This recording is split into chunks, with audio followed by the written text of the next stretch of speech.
Hello everyone, welcome to cyber geek.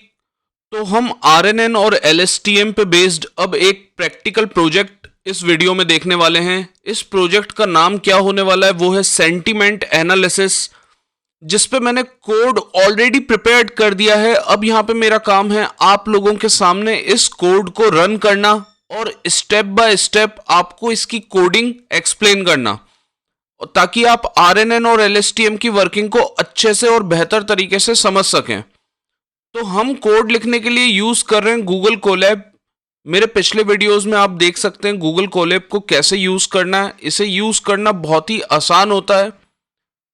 आप यहां पर देख सकते हैं कि स्टार्टिंग में हमारे को कोड और टेक्स्ट दो ऑप्शंस मिलते हैं।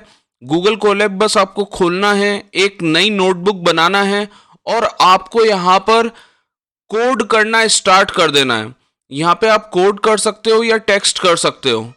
सबसे पहले राइट हैंड साइड पे जाकर हमें यहां पर चेंज रन टाइम टाइप में ये देख लेना चाहिए कि हम किस लैंग्वेज में कोड कर रहे हैं।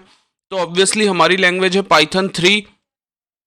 इसके अलावा हम कौन सा वर्जन यूज कर रहे हैं जो हमारे को गूगल कोलैब फ्री में प्रोवाइड करवाता है, वो है जैसे CPU, T4 GPU, V5E TPU। तो इसमें हमारी रिक्वायरमेंट के अकॉर्डिंग, क्योंकि हमारा प्रोजेक्ट बड़ा नहीं है, CPU भी यूज किया जा सकता है, लेकिन GPU यूज करने से ये थोड़ा फास्ट हो जाएगा। तो हमें इसे सेव कर लेना है। सेव करने के बाद हमें इसे कनेक्ट कर लेना है। तो जैसे ही हम कनेक्ट करेंगे यहां पे एक ग्रीन टिक बन जाएगा राइट हैंड साइड में, जहां पे अभी 3 डॉट्स बने हुए हैं, और उसके बाद फिर हम कोडिंग अपनी स्टार्ट कर सकते हैं। तो ये हम यहां से अब काम अपना स्टार्ट कर सकते हैं। तो सबसे पहले हम कौन सा प्रोजेक्ट कर रहे हैं, हम प्रोजेक्ट कर रहे हैं यहां पर, उसको हम यहां पर टाइप कर देते हैं। हम आपको बता देते हैं हम यहां पर जो प्रोजेक्ट कर रहे हैं वो है सेंटीमेंट एनालिसिस।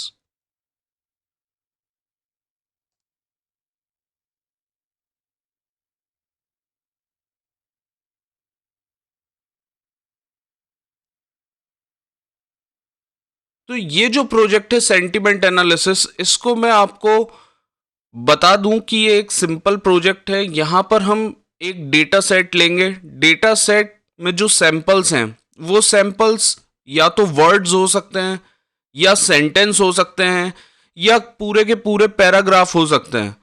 तो हमें ये देखना है कि फॉर एग्जाम्पल कोई मूवी देखी, मूवी देखने के बाद कोई रिव्यू करता है, तो रिव्यू वो एक लाइन का भी दे सकता है या कई लाइनें भी ऐड कर सकता है, और वो रिव्यू में ये बता सकता है अपने इमोशंस की उसको पिक्चर कैसी लगी। तो अगर वो बहुत ज्यादा नेगेटिव वर्ड यूज कर रहा है कि डिजास्टर, हॉरिबल, वर्स्ट मूवी, तो इस तरह की यदि वो चीजें मेंशन करता है, और वर्थ नॉट वॉचिंग इट, इस तरह की लाइनें वो मेंशन करता है, तो ऑब्वियसली ये नेगेटिव सेंटीमेंट बता रहे हैं। तो यहां पर हमारा काम ये है कि कुछ हम सैंपल्स लेंगे। उन सैंपल्स में हम पॉजिटिव वर्ड्स और नेगेटिव वर्ड्स के आधार पर हम ये बताएंगे कि कौन सा सैंपल पॉजिटिव सेंटीमेंट शो करता है और कौन सा सैंपल नेगेटिव सेंटीमेंट शो करता है। तो कुल मिलाकर यहां पर हम जो मॉडल बनाएंगे वो इंग्लिश के सेंटेंसेस को समझेगा, उसमें सेंटीमेंट को प्रिडिक्ट करेगा कि कौन सा सेंटेंस किस सेंटीमेंट को रिफ्लेक्ट करता है। तो यहां पर 1 नंबर से हम पॉजिटिव सेंटीमेंट रिफ्लेक्ट करेंगे और 0 नंबर से हमारा मॉडल नेगेटिव सेंटीमेंट को रिफ्लेक्ट करेगा। तो सबसे पहले तो हमें डेटा सेट को इंपोर्ट कर लेना है। तो वो हम केरास से यहां से हम अपने डेटा सेट को इंपोर्ट कर लेंगे। तो इसके लिए हमें बस इतना ही लिखना है, from Keras dot data set import IMDb। IMDb हमारे डेटा सेट का नाम है।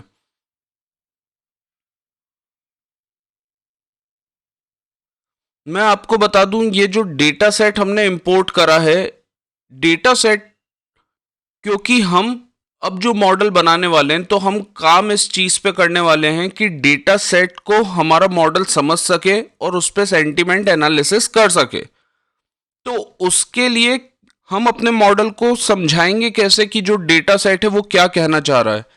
हम उसे नंबर्स में कन्वर्ट करेंगे। इमेज हो डेटा सेट में, सीक्वेंसेस हो, सबको नंबर में कन्वर्ट करना पड़ता है, तब जाकर मॉडल समझ पाता है कि कहना क्या चाह रहे हैं। तो यहाँ पर एक्चुअल में तो जो डिक्शनरी है, डिक्शनरी में बहुत शब्द होते हैं, लेकिन हम सिर्फ टॉप वर्ड्स 10,000 सेलेक्ट कर रहे हैं।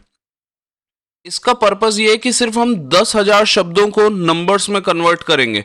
फॉर एग्जाम्पल, कुछ शब्द अगर हम इग्नोर भी कर दें तब भी हम बता सकते हैं उसका पॉजिटिव सेंटीमेंट है या नेगेटिव सेंटीमेंट है। जैसे कि अगर मैं कहूं मूवी इज वेरी गुड, इस जगह अगर मैं कहूं गुड मूवी, तो यहां पर दो शब्द भी बताने के लिए काफी हैं कि उसका सेंटीमेंट क्या है। तो कुछ ऐसे शब्द होते हैं इंग्लिश के जिसको अगर हम इग्नोर भी कर दें तब भी हम सेंटीमेंट समझ पाएंगे। तो हमने जो डिक्शनरी की रेंज रखी है, जितने वर्ड्स को हमें कन्वर्ट करना है, तो वो हमने 10,000 रखा है। अब जो डेटा सेट है उसको सबसे पहला हमारा काम ये है कि उसे हमें डिवाइड कर लेना है टेस्टिंग में और ट्रेनिंग डेटा सेट में। तो वो हम x train, y train, x test, y test, इससे हम उसे कन्वर्ट कर ले रहे हैं। यहां पर हमने टॉप वर्ड्स जो डिसाइड कर रखे हैं वो है 10,000। याद रखिएगा, नंबर ऑफ सैंपल अलग चीज है, टॉप वर्ड अलग चीज है। यानी कि सैंपल हो सकता है 1,00,000 हो, 1,00,000 रिव्यूज हो जिसमें पॉजिटिव और नेगेटिव सेंटीमेंट हो, लेकिन उन 1,00,000 रिव्यूज में से जो शब्द होंगे, जिन शब्दों पे हमारा मॉडल काम करेगा, वो सिर्फ 10,000 होंगे। सीड 21 का यहां पर यह मतलब है कि जब जब इस डेटा सेट को हम डाउनलोड करें तो ये सेम शफलिंग उस डेटा सेट में हमें प्रोवाइड करे। तो इसको हमने रन कर लिया है। अब हम देख लेते हैं कि हमारे ट्रेनिंग और टेस्टिंग सेट की लेंथ क्या है। तो यहां पर हम देख पा रहे हैं कि हमने जब प्रिंट करवाया लेंथ को, तो ट्रेनिंग सैंपल्स 25,000 है, टेस्टिंग सैंपल भी 25,000 है। यानी कि इस डेटा सेट में टोटल 50,000 सैंपल हैं, जिसमें से कि हम 25,000 सैंपल पे ट्रेनिंग करेंगे। अब हमें यह देखना है कि कितने सैंपल कौन कौन सी कैटेगरी में डिवाइडेड है। जैसा कि मैंने आपको पहले ही बताया, ये एक आसान प्रोजेक्ट है, तो यहां पर दो ही कैटेगरी हैं, या तो पॉजिटिव सेंटीमेंट है या नेगेटिव सेंटीमेंट है, आइदर 1 आइदर 0। तो हम यही देख रहे हैं कि यूनिक नंबर ऑफ क्लासेस कितनी हैं जो भी हमारे कंपोनेंट है। तो हम देख पा रहे हैं इससे हमें मिल गया ट्रेनिंग में 25,000 नंबर सैंपल्स हैं, जिसमें से 12,500 नेगेटिव सेंटीमेंट रिफ्लेक्ट कर रहे हैं और 12,500 पॉजिटिव सेंटीमेंट रिफ्लेक्ट कर रहे हैं। अब यहां पर एक छोटा सा फंक्शन बनाया गया है। यहां पर मेनली वर्ड्स को आईडी में कन्वर्ट करना है, यानी उन्हें नंबर देना है, जो कि ऑलरेडी किया हुआ है इसमें, जो भी हम इसमें डेटा सेट पे काम कर रहे हैं। ये फंक्शन सिर्फ मैं आपको ये बताने के लिए दे रहा हूं कि जिस तरह से हम वर्ड्स को आईडी में कन्वर्ट कर सकते हैं, उसी तरह से हम आईडी को भी वर्ड में कन्वर्ट कर सकते हैं। For example, ID to word, यहां पर जो पहला वर्ड है पैड, उसको हमने 0 नंबर दिया है, स्टार्ट को 1 दिया है, यूएनके को 2 दिया है, अनयूज्ड को हमने 3 नंबर दिया है। तो इस तरह से जो हमारे सैंपल हैं, उस सैंपल में हमने जो एक फंक्शन बनाया है कन्वर्ट टू टेक्स्ट, हम यहां पर यही कर रहे हैं कि जो भी आईडी है उसको हम ओरिजिनल टेक्स्ट में कन्वर्ट कर रहे हैं।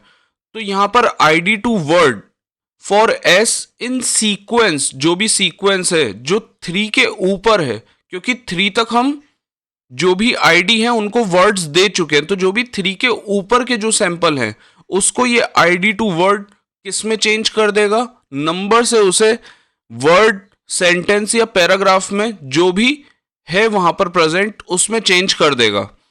तो इसको रन कर लेते हैं। ये आपको सिर्फ ये दिखाने के लिए है, जैसे कि यहां पर मैंने 8 सैंपल लिया है, तो 8 को यहां पर ये कन्वर्ट हो चुका है एक पैराग्राफ में। तो यहां पर हम आईडी को, यानी एक तरह से आप इंडेक्स नंबर ही मान लो, उसे हम चेंज कर रहे हैं वर्ड्स में। एक्चुअल में हमें ये नहीं करना है, हमें एक्चुअल में ये करना है कि जो वर्ड है, वर्ड को हमें चेंज करना है नंबर्स में, ताकि हमारा जो डेटा सेट है उसे हम जो मॉडल अब बनाएंगे वो उसे समझ सके। तो नेक्स्ट स्टेप मैं आपको ये बता दूं कि जो RNN होता है, LSTM होता है, ये बेसिकली सीक्वेंसेस पे काम करते हैं। तो जो भी हम यहां पर डेटा सेट दे रहे हैं, हमें सीक्वेंस की एक लेंथ को डिफाइन करना पड़ेगा। फॉर एग्जाम्पल, एक बार में कितने वर्ड्स या कितने number of samples as a sequence, as a input जाने चाहिए हमारे मॉडल में। तो यहां पर हम पेड सीक्वेंसेस को इंपोर्ट कर रहे हैं केरास प्री प्रोसेसिंग में, और उसकी हम जो लेंथ है वो 200 डिसाइड कर रहे हैं। इसका मतलब ये हुआ कि एक बार में जो सीक्वेंस के एलिमेंट्स हमारे मॉडल में जाएंगे उसकी जो लेंथ होगी वो लेंथ होगी 200। फॉर एग्जाम्पल अगर 200 से लेंथ कम होती है तो ये जो प्री प्रोसेसिंग है ये क्या करेगी कि जीरोज ऐड कर देगी, तो किसी तरह से उसे 200 एलिमेंट तक ले आएगी। अगर एलिमेंट 200 से ज्यादा है तो ये बाकी के एलिमेंट्स को हटा देगी जो पीछे के एलिमेंट है और सिर्फ 200 एलिमेंट रखेगी।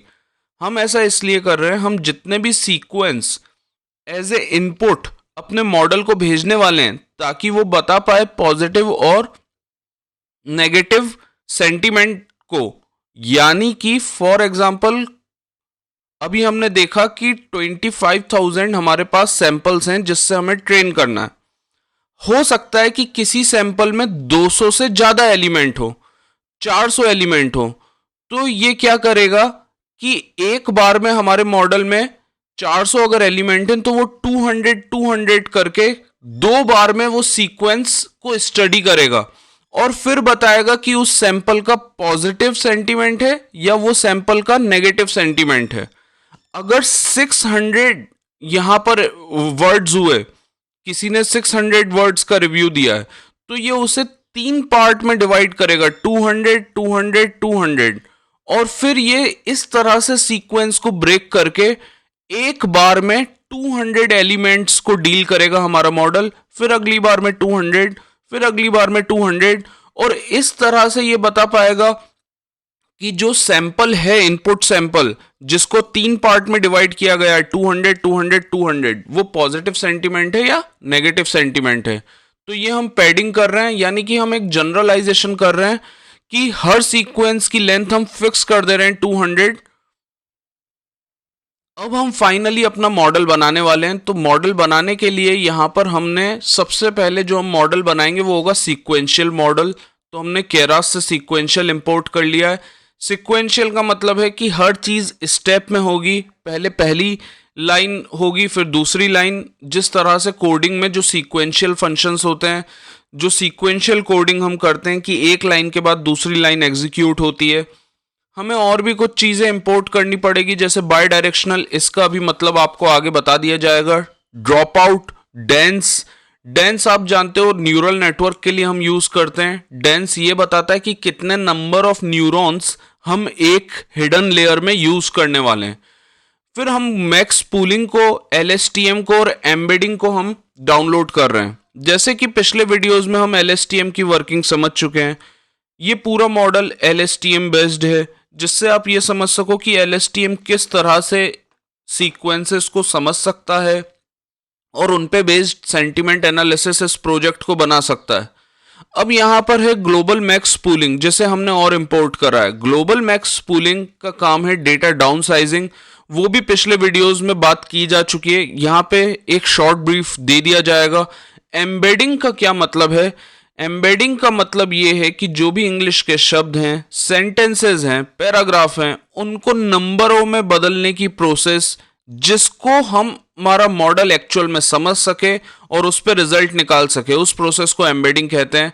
यहाँ पे जो एम्बेडिंग वेक्टर लेंथ है ये हमने ली है 32, यानी कि हर शब्द को हमारा जो एम्बेडिंग प्रोसेस होगी 32 डिफरेंट डिजिट्स में, यानी 32 डिफरेंट वेक्टर्स में एक्सप्रेस करेगा।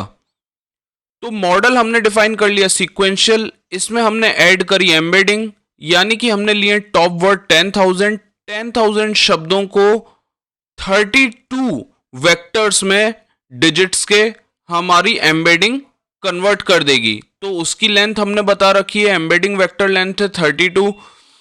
और एक बार में कितने एलिमेंट्स सीक्वेंस में जाएंगे RNN और LSTM मॉडल में, वो भी हम मैक्स पैडिंग से बता चुके हैं, वो है हमारा 200। तो यानी कि मैं ये कह सकता हूं एक बार में इनपुट में 200 वर्ड्स जाएंगे और एक वर्ड 32 डिफरेंट डिजिट से एक्सप्रेस होगा, यानी कि मैट्रिक्स बनेगा 200 इंटू 32। तो इस तरह से और कितने शब्दों को डिजिट्स में या वेक्टर्स में कन्वर्ट किया जाएगा, वो होंगे सिर्फ 10,000 वर्ड्स। तो इस तरह से यहां पर हमने एम्बेडिंग कर ली है और अब हमें इसमें लेयर्स ऐड करनी है। तो हम यहां पर ऐड कर रहे हैं bidirectional LSTM 64 return sequence is equal to true. इसका मतलब ये हुआ कि हम LSTM के 64 सेल्स यूज कर रहे हैं और हम यहाँ LSTM नहीं बाय डायरेक्शनल LSTM यूज कर रहे हैं। बाय डायरेक्शनल LSTM का मतलब यह है कि जो LSTM होता है सेल, वो सीक्वेंस पे काम करता है। बाय डायरेक्शनल का मतलब यह है कि वो फॉरवर्ड सीक्वेंस को भी एनालाइज करेगा, बैकवर्ड सीक्वेंस को भी एनालाइज करेगा, यानी कि 64 यूनिट फॉरवर्ड डायरेक्शन में रिजल्ट बनाएंगे और 64 यूनिट बैकवर्ड डायरेक्शन में। तो total 64 unit bidirectional LSTM में 128 यूनिट्स के बराबर होंगी। Return sequence is equal to true का मतलब यह है कि जो फाइनल आउटपुट है सिर्फ वो ना मिलते हुए हर स्टेट क्या रही, हर सेल का आउटपुट क्या रहा, वो सब हमें पूरा सीक्वेंशियली मिलेगा। फिर हम ग्लोबल मैक्स पूलिंग यूज कर रहे हैं उस डेटा को डाउन साइज करने के लिए। मैक्स पूलिंग क्या होती है ये मैं पिछले वीडियोस में बता चुका हूं। फॉर एग्जांपल, अगर हमारे पास डेटा है एक कार का, कार रेड कलर की है तो बहुत सारे पिक्सल्स रेड के हैं, तो सभी पिक्सल्स को ना उठाकर अगर हम बीच के कुछ पिक्सल्स उठा लें जिसके आसपास का कलर भी रेड है और बाकी पिक्सल्स को रिजेक्ट कर दें, तो भी हमारा काम हो सकता है। सभी पिक्सल की लगभग अगर एक बराबर प्रॉपर्टी होगी तो ग्लोबल मैक्स पूलिंग में भी हम डेटा के कुछ इंपॉर्टेंट पॉइंट्स पिक कर लेते हैं और डेटा को डाउन साइज कर लेते हैं। उसकी पूरी एक प्रोसेसिंग होती है कि मैक्स पूलिंग कैसे होती है, फिर ग्लोबल मैक्स पूलिंग, तो वो आप पिछले वीडियोस में देख सकते हैं। फिर हम यूज कर रहे हैं फाइनली डेंस लेयर, यानी कि अगली जो लेयर होगी उसमें 16 न्यूरल सेल्स होंगे और फाइनली फिर हमारा जो लास्ट लेयर होगी उसमें एक न्यूरल सेल होगा और हिडन लेयर जो है जिसमें 16 हम न्यूरॉन्स यूज कर रहे हैं तो उसका एक्टिवेशन फंक्शन है रेलू, और जिसमें हम 1 यूज कर रहे हैं सिर्फ न्यूरॉन, उसका एक्टिवेशन फंक्शन है सिग्मॉइड। सिग्मॉइड एक्टिवेशन फंक्शन जो होता है ये प्रोबेबिलिटी बताएगा हर सैंपल की पॉजिटिव और नेगेटिव सेंटीमेंट के लिए। अगर प्रोबेबिलिटी 50 से ज्यादा है तो वो 1 के पास माना जाएगा, यानी कि हम बोलेंगे वो सेंटेंस पॉजिटिव सेंटीमेंट बताता है।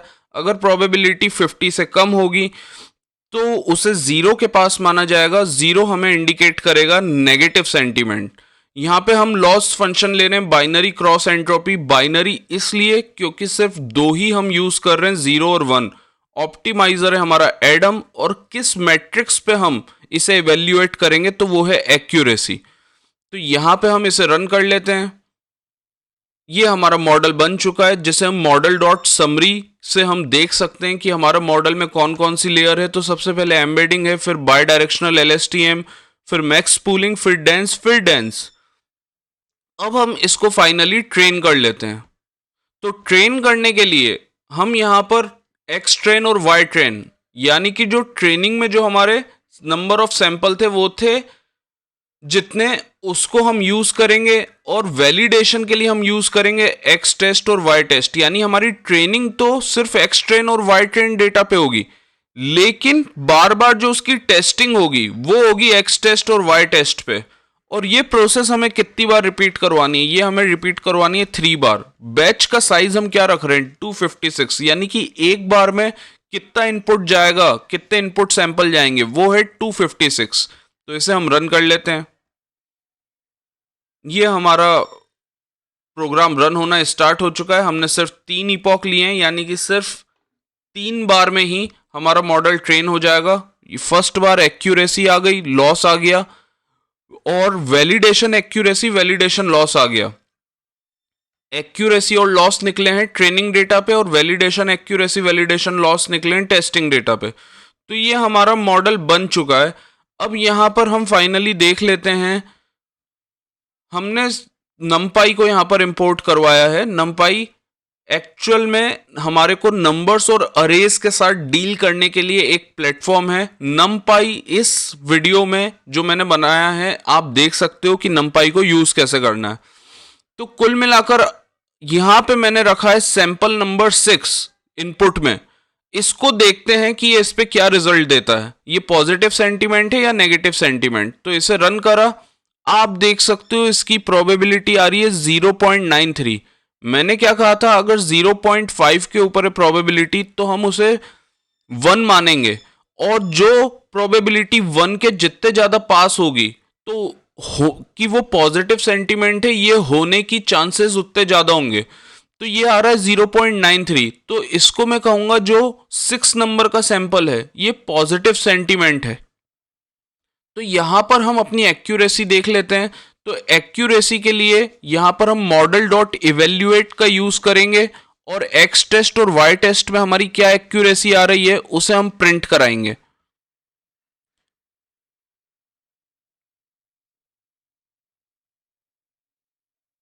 तो हमारी एक्यूरेसी आ रही है 86.5%। तो ये था सेंटिमेंट एनालिसिस का कोड, जिससे हमें पता चला कि एलएसटीएम और आरएनएन किस तरह से बिल्डिंग ब्लॉक हैं लैंग्वेज को समझने के। तो आज का वीडियो यहीं पे एंड करते हैं। अगर आपको ये तीनों वीडियोस जिसमें आरएनएन एलएसटीएम की वर्किंग और उससे रिलेटेड ये जो कोड मैंने आपके साथ शेयर करा है, अगर ये कहीं ना कहीं आपको लगे कि आपके काम का है तो इस चैनल को लाइक शेयर सब्सक्राइब करना मत भूलिएगा। देखते रहिएगा साइबोर गीक एआई से रिलेटेड वीडियोस के लिए। Thank you.